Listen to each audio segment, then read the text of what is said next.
ये आकाशवाणी रायपुर है। प्रादेशिक समाचार बुलेटिन के साथ मैं विभाष कुमार झा।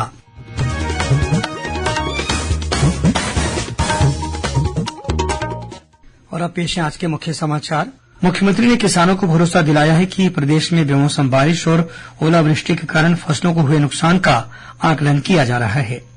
राज्य में आदर्श आचार संहिता के प्रभावी होने के बाद से संपत्ति विरूपण अधिनियम के तहत अब तक 3 लाख से अधिक प्रचार सामग्रियां हटाई जा चुकी हैं। अग्निवीर भर्ती रैली के लिए आवेदन करने की कल अंतिम तिथि थी और कोंडागांव जिले में निशा यात्रा से हुई मेला मड़ई की शुरुआत।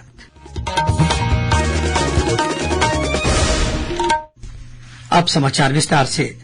मुख्यमंत्री विष्णुदेव साय ने किसानों को भरोसा दिलाया है कि प्रदेश में पिछले दिनों हुई बेमौसम बारिश और ओलावृष्टि के कारण फसलों को जो नुकसान हुआ है उसका आकलन किया जा रहा है।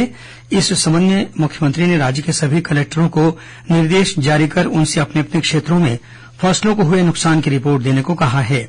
अपने सोशल मीडिया पोस्ट में मुख्यमंत्री ने कहा है कि प्रदेश में बेमौसम बारिश होने और ओले गिरने से फसलों को हानि हुई है, लेकिन इससे किसानों को निराश होने की आवश्यकता नहीं है।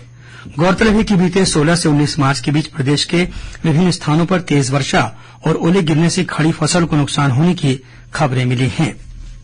बस्तर क्षेत्र से लोकसभा चुनाव के प्रचार अभियान की शुरुआत मुख्यमंत्री और भाजपा के वरिष्ठ नेता विष्णुदेव साय ने कल दंतेवाड़ा में कार्यकर्ताओं के सम्मेलन से की। इस मौके पर श्री साय ने कहा कि भाजपा में एक सामान्य कार्यकर्ता भी प्रधानमंत्री जैसे प्रमुख पद तक पहुंच सकता है। उन्होंने कहा कि सबका साथ, सबका विकास, सबका विश्वास और सबका प्रयास भाजपा की नीति है। श्री साय ने कार्यकर्ताओं से कहा कि वे भाजपा उम्मीदवारों को जीत दिलाने के लिए पूरी मेहनत के साथ एकजुट होकर कार्य करें। उन्होंने कहा कि प्रदेश की जनता ने मोदी की गारंटी पर विश्वास जताते हुए छत्तीसगढ़ में भाजपा को सरकार बनाने का अवसर दिया है। श्री साय ने कहा कि उनकी सरकार ने आदिवासी बहुल क्षेत्र होने के कारण बस्तर और सरगुजा संभाग को अपनी प्राथमिकता में रखा है। इन क्षेत्रों में विकास की काफी संभावना है। कार्यकर्ताओं को संबोधित करते हुए प्रदेश भाजपा अध्यक्ष किरण सिंहदेव ने कहा कि केंद्र और राज्य में डबल इंजन की सरकार होने के कारण अब यहां विकास कार्यों को गति मिलेगी। उन्होंने कार्यकर्ताओं से कहा कि वे भाजपा को लोकसभा चुनाव में बड़ी सफलता दिलाने के लिए पूरी ऊर्जा के साथ कार्य करें। सम्मेलन को राज्य के वन मंत्री और पार्टी के आदिवासी नेता केदार कश्यप और वित्त मंत्री ओपी चौधरी ने भी संबोधित किया। कांग्रेस के प्रदेश प्रभारी सचिन पायलट ने आरोप लगाया है कि केंद्र सरकार लोकसभा चुनाव में पार्टी को प्रचार से रोकने के लिए उसके बैंक खातों को बंद कर रही है। अपने 2 दिवसीय प्रवास पर छत्तीसगढ़ पहुंचे श्री पायलट ने माना विमानतल पर पत्रकारों से चर्चा करते हुए आरोप लगाया कि आयकर विभाग से नोटिस जारी होना वास्तव में प्रतिशोध की भावना से की गई कार्रवाई है। उन्होंने कहा कि केंद्र सरकार के इशारे पर प्रमुख विपक्षी दल पर अंकुश लगाने के साथ ही लोकतंत्र को कमजोर किया जा रहा है। श्री पायलट ने निर्वाचन आयोग से इस मामले पर तत्काल संज्ञान लेकर कार्रवाई करने की मांग की। उन्होंने कहा कि छत्तीसगढ़ में बाकी 5 सीटों पर कांग्रेस प्रत्याशियों के नाम की घोषणा जल्द की जाएगी। उन्होंने दावा किया कि प्रदेश में कांग्रेस के पक्ष में इस बार पिछले लोकसभा चुनाव से बेहतर परिणाम आएंगे। चुनावी बॉन्ड के संबंध में पूछे गए सवाल पर श्री पायलट ने कहा कि सर्वोच्च न्यायालय ने इसे अवैध घोषित कर दिया है। उन्होंने आरोप लगाया कि चुनावी बॉन्ड भ्रष्टाचार का बड़ा साधन बन गया है। श्री पायलट आज रायपुर में आकर जांजगीर रवाना हुए, जहां उन्होंने कार्यकर्ता सम्मेलन को संबोधित किया। कल वे रायपुर में पार्टी कार्यकर्ताओं और पदाधिकारियों की बैठक लेंगे। वहीं भाजपा के प्रदेश सह प्रभारी नितिन नबीन ने आज जांजगीर में पार्टी की लोकसभा स्तरीय बैठक ली। बैठक में चुनाव प्रबंधन और व्यवस्था को लेकर चर्चा की गई। इस बैठक में उप मुख्यमंत्री विजय शर्मा, संकुल प्रभारी राजेश मूणत और सांसद गुहाराम अजगले तथा पूर्व विधायक नारायण चंदेल भी शामिल हुए। प्रदेश महिला कांग्रेस की सचिव और कमरीद गांव की सरपंच पुनीता प्रजापति ने रायपुर में अपने समर्थकों के साथ भाजपा में प्रवेश किया है। इसके साथ ही धमतरी से कांग्रेस के पूर्व प्रदेश सचिव राजेंद्र लुंकड़ सहित अन्य स्थानीय पदाधिकारियों ने भी आज रायपुर स्थित भाजपा कार्यालय में आकर पार्टी पदाधिकारियों की मौजूदगी में भाजपा में प्रवेश किया। इस मौके पर पार्टी के प्रदेश सह प्रभारी नितिन नबीन, उप मुख्यमंत्री अरुण साव, सांसद सुनील सोनी, प्रदेश महामंत्री संजय श्रीवास्तव सहित अन्य पदाधिकारी मौजूद थे। वहीं जांजगीर के कांग्रेस नेता और पार्टी के संयुक्त प्रदेश महासचिव रवि पांडेय ने पार्टी से इस्तीफा दे दिया है। राज्य में लोकसभा चुनाव के लिए आदर्श आचार संहिता के प्रभावी होने के बाद से संपत्ति विरूपण अधिनियम के तहत प्रशासन द्वारा सार्वजनिक और निजी संपत्तियों से दीवार लेखन को मिटाने के साथ ही पोस्टर और बैनर हटाने की कार्रवाई की जा रही है। राज्य में अब तक करीब 3,15,000 सामग्रियां हटाई जा चुकी हैं। इनमें सार्वजनिक संपत्तियों से संबंधित लगभग 2 लाख और निजी संपत्तियों से संबंधित 1,15,000 प्रकरणों पर कार्रवाई की गई है। राज्य के मुख्य निर्वाचन पदाधिकारी रीना बाबा साहेब कंगाले ने बताया कि सभी जिला निर्वाचन अधिकारियों द्वारा संपत्ति विरूपण अधिनियम के तहत प्रदेश भर में 3,27,000 से अधिक प्रकरणों की पहचान की गई है। अग्निवीर भर्ती रैली के लिए आवेदन करने की कल अंतिम तिथि है। इस रैली में शामिल होने के लिए प्रदेश भर से अब तक 18,000 से अधिक उम्मीदवारों ने अपना पंजीयन करा लिया है। इच्छुक उम्मीदवार भारतीय सेना की आधिकारिक वेबसाइट पर जाकर कल 22 मार्च तक अपना पंजीयन करा सकते हैं। इस संबंध में अधिक जानकारी के लिए नवा रायपुर स्थित सेना भर्ती कार्यालय से संपर्क भी किया जा सकता है। कोंडागांव जिले में निशा यात्रा से मेला मड़ई शुरू हो गया है। धान की कटाई के बाद इस मेला मड़ई की शुरूआत होती है। इस दौरान जिले के ग्रामीण अपने अपने इष्ट देवी देवताओं का समागम एक समारोह के रूप में करते हैं। इसमें मुख्य रूप से बड़े माटी, डोकरा सियान देव, सोन कुंवर देव, देश मात्रा और डोकरा देव शामिल हैं। स्थानीय लोगों के अनुसार यह मेला सैकड़ों वर्षों से आयोजित किया जा रहा है। इस मेले में मुख्य रूप से मावली माता की पूजा होने के कारण इसे बीते वर्षों के दौरान मंगलवार को ही आयोजित किया जाता था, लेकिन बदलते परिवेश और परंपराओं को देखते हुए अब इसका आयोजन रविवार को होता है।